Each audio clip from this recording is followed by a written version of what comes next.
Maganda yung tiles na nabili. Kay New Year.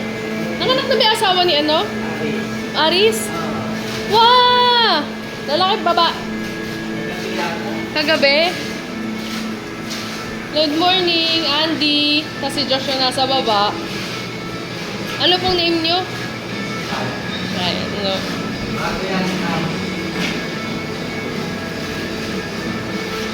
Ito, kinakalan para hindi na tayo maririnig. Yan. Mabubulok yung? Ah, oo nga pala. Hindi na tayo papalayasin. Kaya, gulong mo na muna sila dito lahat. Tapos balik na lang namin. Sige. Ah, so mamaya pwede na magpakulong. Sige. Maganda yun para at least maayos na rin yung baba. Di nila anuhin. Di mabaho. Sige. Pero dito pwede na sila. Nandiyan naman na yung ano, diba? Yung pang ilalim.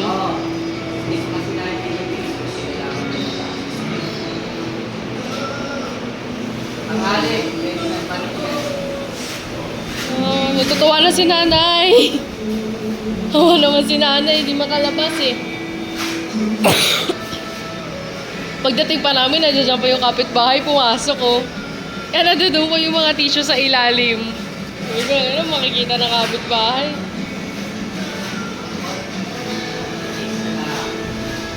So yung laman sa loob, ito yung ano, yung gypsum board. Dito. Ayan. Na-excite na nga rin ako sa babae, yung studio. Para alam na malinis. Kasi studio na yun eh. Hindi na siya baba. Tapos syempre may ganito pa rin para kung sakasakali. May tumaing aso. Hindi ko maitampak lahat ng materyales gawa ng aso. Oo.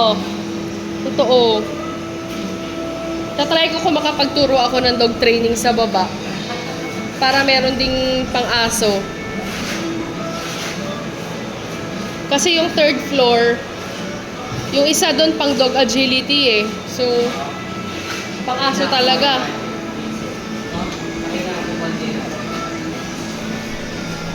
Malapit na, Lord. Konti na lang. Konti na lang.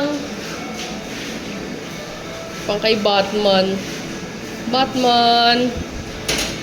Batman.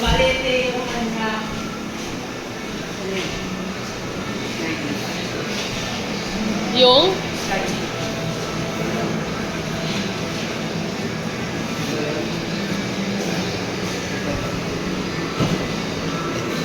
Buti na lang bumili ako ng electric pang malaki. Napakinabangan na maayos.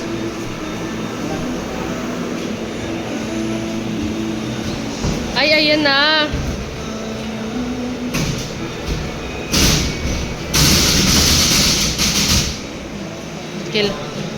Kailangan yata talaga tig-iisa sila ng pinto parang hirap. Ito? Oo. Ay, kapang pakain. Pwede naman dito.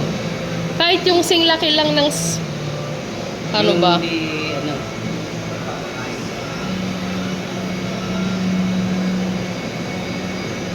Oo, kasi may hirapan pala magpakain.